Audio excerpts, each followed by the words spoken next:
Atenção! O programa Rasta News não é recomendado para menores de 16 anos. Contém linguagem obscena, palavras de baixo calão, piadas ruins e humor nordestino. Tirem as crianças da sala.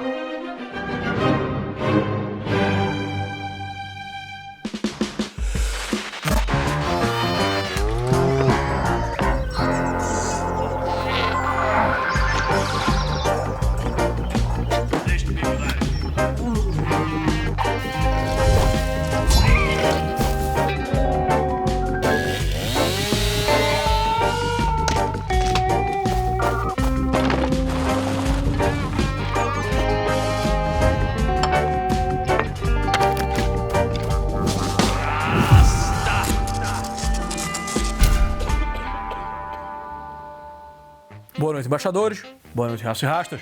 Sejam bem-vindos a mais um Rasta News, o seu jornal semanal dizendo de notícias. Nacionais, moderados, dignos ou apenas uma trupe de pamonhas com um olhar de risola de salsicha a olhar e julgar o mundo pela regra da mediocridade. No Rasta News de hoje, falaremos sobre uma figura recente do folclore brasileiro e que se tornou querida por alguns e odiada por outros tantos. Aos seus desafetos, esta figura traz um sentimento irritante, como um ex-amigo, uma ex-namorada, ou se não, o sentimento de decepção, como um mancap que te seduzia, com um vestidinho de seda leve, ajustado, que sugere o mínimo, sem mostrar nada. Não adianta pedir, eu estava só brincando. No Rasta News de hoje, isentões. Meus amigos, os isentões, meu amigo. Isentões trazem ao patriota sentimentos de traição, decepção e do abandono de um romance falido.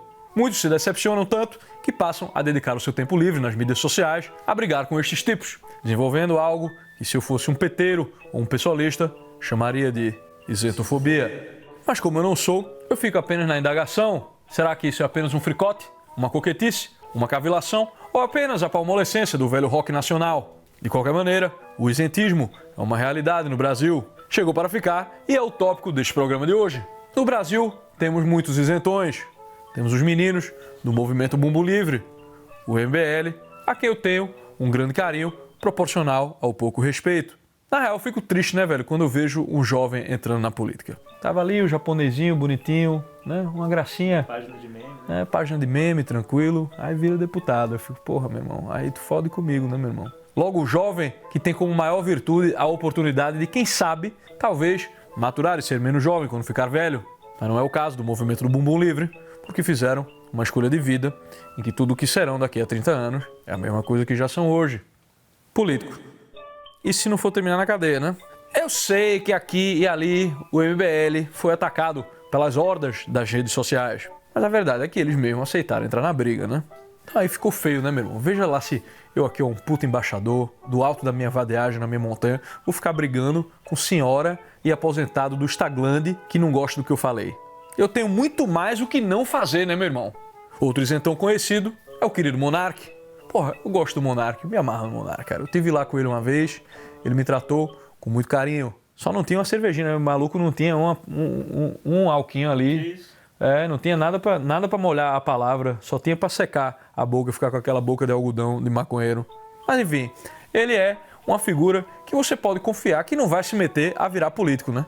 Tem gente que fica incomodando o Monark. Mas, porra, meu irmão, deixa o cara ser, porra. Deixa-lo ser. Só dele ser um maconheiro que saiu de reviewer de Fortnite e ter iniciado algo no Brasil, algo inclusive que muitos de vocês gostam, já tá de bom tamanho, né? O maluco fez, ótimo. A galera fica achando que tudo na vida é declarar apoio e voto, né, velho? Mas às vezes a missão do cara é outra, pô. Mas vamos falar aqui hoje de um isentão menos isento, porém, muito mais divertido. Chuca Chakra, meu amigo, da Globo News. Esse aí, hein? Esse aí, antes do gigante acordar, eu lembro muito bem, meu amigo. Ele entrou numa onda de simpatizar com os libertários, né? Era a onda do Ron Paul. Deu até entrevista pro nosso querido Instituto Mises Brasil.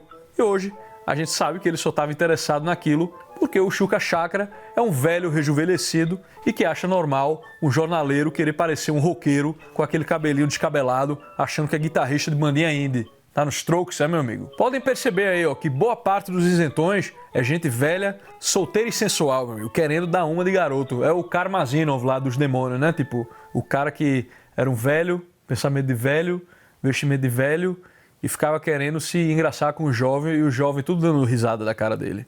É isso, amigo. Lugar de velho ali, ó, jogando a bocha, entendeu? Broxando na cara das raparigas. É isso aí, grande dia. O velho brocha é uma alegria, cara. Tipo, o cara pode viver a castidade. Agora, se você tiver problema, você pode fazer que nem um amigo meu, né? Que tipo, ele depois ficou broxa, ele começou a dar o cu só pra não perder a putaria.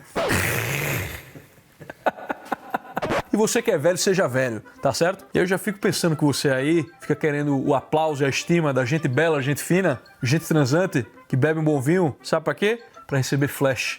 Ir pra ele de caras, conhecer a Xuxa, beber um pouquinho daquele suquinho de frutas vermelhas lá e sair na capa da Playboy. Desliga esse chuveirinho aí, meu irmão. Penteia esse cabelo. Espalma a mão, espalma a mão, espalma a mão. Dedão também é dedo, dedão também é dedo. Mas enfim, sabe o que é que acontece, meu amigo? Acontece que a realidade bateu a porta.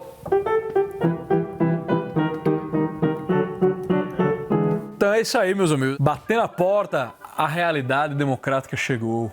Até 2013 ali havia uma certa ordem nas coisas. Hoje em dia eu já vejo uma bagunça danada, né? Muitas coisas se alinharam de forma mais sofisticada, mas de repente os projetos mais elegantes, tanto dos liberais quanto dos mais conversadores, a favor dos bons costumes e da família tradicional divorciada, todos eles se depararam com a realidade das massas. E as massas iam numa direção própria, na figura do ex-presidente Capitão Biruleibe.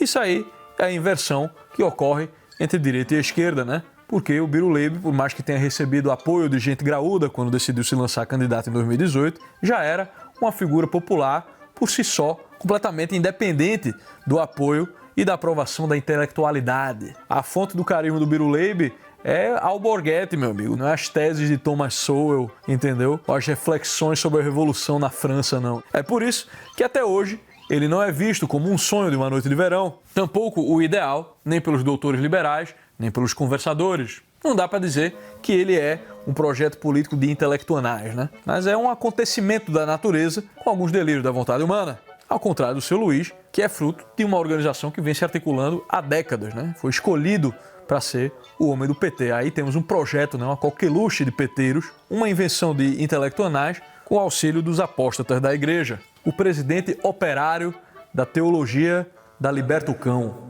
o líder da classe trabalhadora. E agora, o homem do amor e do carinho. Vou cuidar com muito carinho do povo brasileiro. É a diferença entre algo que se tornou viável para muitos e o esforço de inúmeras eleições, comunicações, articulações e ocupações de espaço para se viabilizar. E apesar de hoje vocês ficarem dizendo aí que a culpa é toda do Nordeste, né? Eu sei que foram os sudestinos que foram os primeiros lulistas, meu amigo. Vocês me aguardem que um dia desse eu vou fazer um episódio para lembrar você que está aí em casa, né? Se achando o guardião da virtude, que você já apertou 13 confirma, viu? É deixa dialética entre uma massa desorganizada e com sentimentos de noticiário policial e um projeto organizado de intelectuais que nasce o Isentismo Nacional. No que se refere à isenção, em quase todos os casos, no nosso Brasilzão, a isenção passou a ser uma forma de expressar publicamente o seu desgosto pela forma existencial deste movimento de massa. E eu digo isso publicamente, né? Porque, na verdade, boa parte da galera que votou no Biruleibe, que eu conheço, não são exatamente fãs ou fanáticos pelo maluco, né? Ou seja, aquela moderação já é do cara que tá ali no meio do posicionamento, tá entendendo? O isentismo, ele é um posicionamento público, tá entendendo? A gente não sabe nem mesmo quantos isentistas na hora do vamos ver apertaram 22 e confirma ou 13 confirma. Mas se não sabemos o que eles fazem entre quatro paredes e um fiscal do TSE, a gente sabe o quê? A gente sabe que o isentismo público tem o ar de quê? De apelo por simpatia, aplauso e estima. Não me surpreende, porque os estudiosos do Instituto Katansky revelaram em um estudo estudado que no esporte da sedução Tinder, usar a camisetinha da seleção brasileira causa prejuízos aos candidatos. Exclusivamente, saiu também um outro estudo que diz que na geração Z as raparigas estão cada vez mais progressivas e os bezerrinhos andam cada vez mais conversadores no que se refere à boa conversa fiada gadeal. Falar a verdade, né, meu irmão? Esse papo de jovem conservador, jovem de conversa fiada, né, meu irmão? O maluco tá ali procurando uma turma, certo? Só que a gente sabe que na hora de gadear, no jogo da gadeagem, basta o biridim dar um sinal de vida e tudo muda, né? Tudo é fluido. Inclusive, hoje em dia a gente tem a figura do translulista, né? Que é o jovem que no dia a dia é patriota, mas que se identifica como petista no Tinder. De fato, declarar apoio ao Birulebe fere e atrapalha a jornada gadial, e é por isso que você vê mais isentão do que isentona, né? Que ninguém vai deixar de comer uma mulher porque ela é petista ou porque ela é bolsonarista, né? Já o charuto de carne, que não goza da mesma liquidez instantânea no mercado sexual, ele que precisa de visto, ele que precisa estar bem apessoado, ele que precisa estar bem comunicado, é a ele que apela o isentismo. Isso aqui tá uma análise freudiana, né, embaixador? No final das contas, isentismo, essas paradas todas, tipo, termina tudo em tudo. Eita. Pô, meu irmão, mas pro bem da verdade, até no caso mais broxa e mais amolecido do Brasil, que é o caso de João Paulo Moledo, merecendo essa figura estéril, claramente é uma Miss Simpatia que também queria sair na capa da Playboy. Mas além dessa análise gadial e peniana, faremos uma análise mais profunda sobre o isentismo, seus tipos e suas possibilidades, para o bem e para o mal. Vamos começar com o bem, né? Existem 3 formas de isentismo que são muito positivas, verdade seja dita. A primeira, obviamente, é ser isento de imposto. Porra, isso aí a gente sempre gosta, a gente sempre defende e a gente sempre aprova. Apesar de ser pouco provável, talvez esta seja a forma mais nobre de isentismo. Já a segunda forma virtuosa de se isentar é ser isento por uma confissão de ignorância. Pô, meu irmão, ninguém é obrigado a ter uma convicção sobre todas as coisas da vida, né? Inclusive, eu convido os pitaqueiros de comentário do YouTube e os palheteiros de Twitter a tomarem a famosa isenção de opinião, meu amigo. O jejum de opinião, grande prescrição do mestre Rolavo Rochedo do caralho.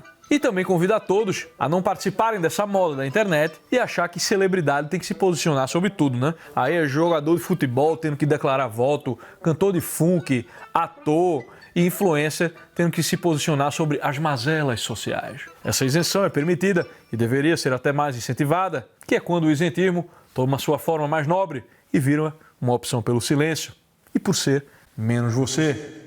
E a terceira e última é a do nosso jornal semanal Isento de Notícias. Aqui, meu amigo, você pode encontrar tudo, meu filho, menos as notícias da grande, média ou da pequena mídia. Como disse o filósofo cujo nome é sobrevivente, a isenção é a paixão pela verdade desconhecida e o amor, a ideia de que existe uma verdade. Em outras palavras, o melhor motivo para o cara se isentar de dar seu pitaco sobre todas as coisas é reconhecer que há uma verdade. E a verdade é muito mais confusa e espinhosa do que as opiniões de bilhar podem contemplar. A verdade é tão grandiosa que ela não pode ser tratada com esse descaso, né? Ela merece ali respeito, análise e a sua compreensão só é adquirida de forma muito árdua. Muito custa o que muito vale. Caso contrário, caímos no descaso, no cinismo e na paletada, né, meu irmão? E nas palavras do mesmo filósofo, não há nada mais estúpido do que a convicção geral da nossa classe letrada de que não existe imparcialidade e que tudo é ideologia. Porra, é por isso que eu sinto falta do Baixinho, meu amigo. Pra quem não sabe, o Baixinho era faxineiro do prédio onde morava um amigo meu, um baterista chileno, né? Quando eu ainda morava lá em São Paulo. Toda vez que o chileno passava por ele no prédio, o Baixinho berrava no corredor, né? Berrando feito doido assim, né? Ah, Santiago do Chile! Porra, lugar bonito, pertinho de Miami. Ele não ficava dando grandes opiniões, né? Quando chegava as eleições, o chileno perguntava pra ele, né? Quem vai votar, Baixinho? Lula ou Alckmin? Aí o Baixinho ria e respondia assim, ó. Ah, pra mim tanto faz, porra. Eu quero ver o circo pegar fogo. Pô, meu irmão, esse aí tava certo, né? Lula ou Alckmin, tanto faz. O Baixinho tava mais próximo da realidade do que os palpites dos nossos intelectuais. Grande Baixinho, ex-mendigo, deu a volta por cima ali, ó, conseguiu um serviço e saiu das ruas. Salve o Baixinho. Para bem da verdade, o perigo da ausência de opinião vem principalmente quando ela cai no colo de quem tem poder.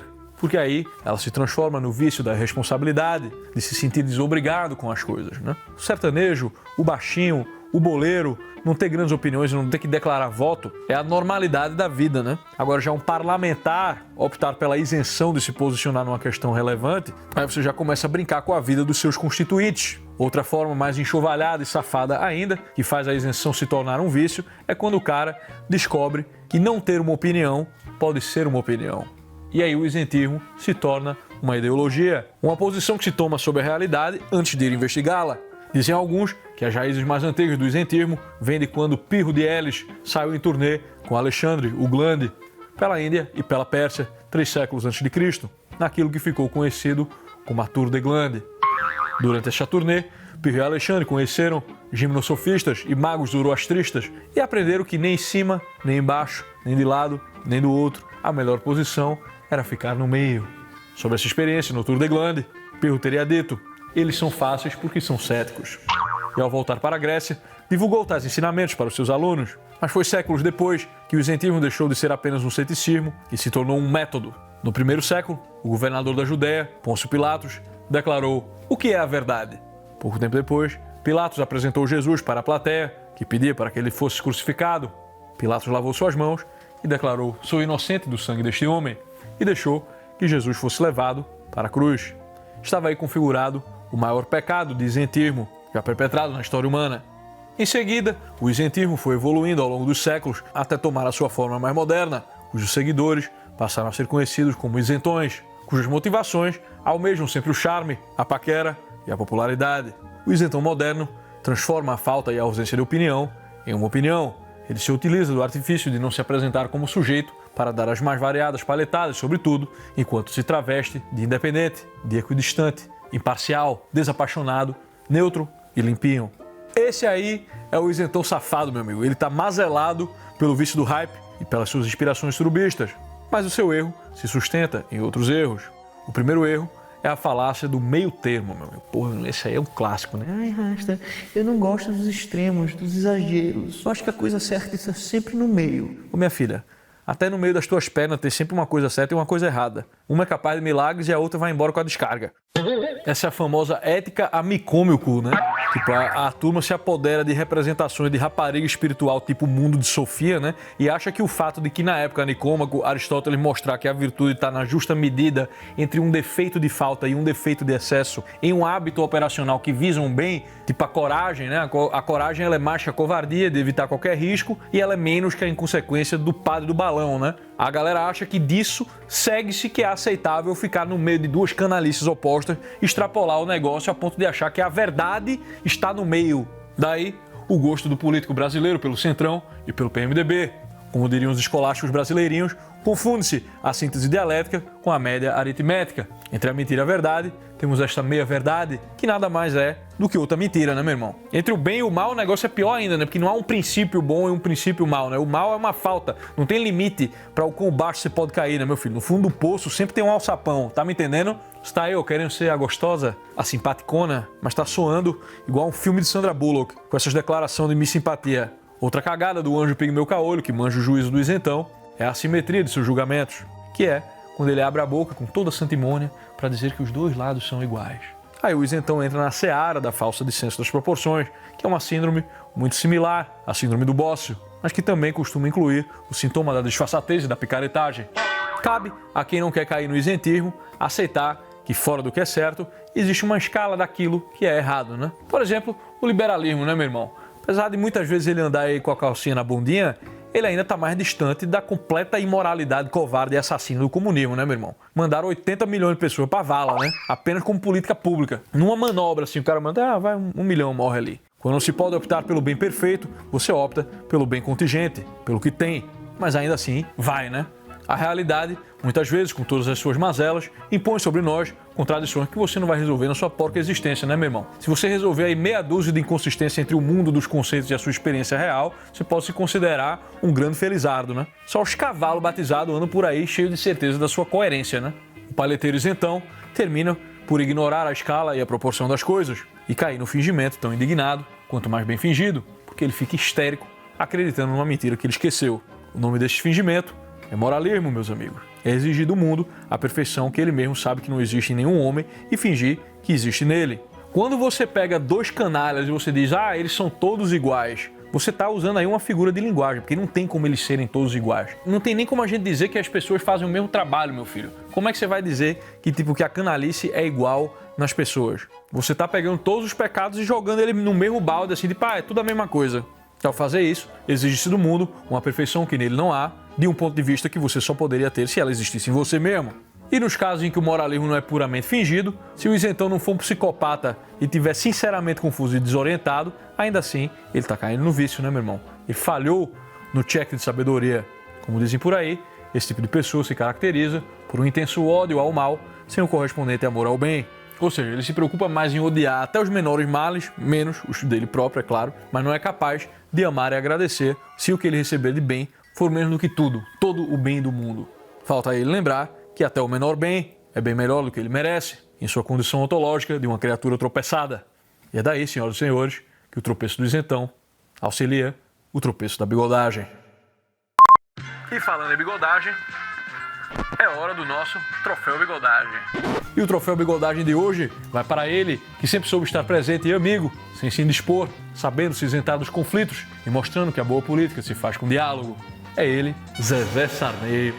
Grande Sarney, meu amigo. Sou fã, político, advogado, escritor da Academia Baralhoeira de Letras. É bom escritor, viu? Porra, Sarney é sinistro. Fundou até um suplente literário para um chamado jornal O Imparcial. Um sujeito que nunca, jamais, em hipótese alguma, se indispôs com alguém e que sabia que uma conversa é o melhor remédio para a desavença. O tamanho do coração a gente vê pelo tamanho do esforço que ele fez pelo seu país, né? Maluco para sair da UDN, para depois para ir para o Arena, que era o partido dos milico, passar pela Frente Liberal e terminar no MDB e apoiando o Lula em 2022 é porque, acima de qualquer ideologia, ele pensa em questões muito mais grandes.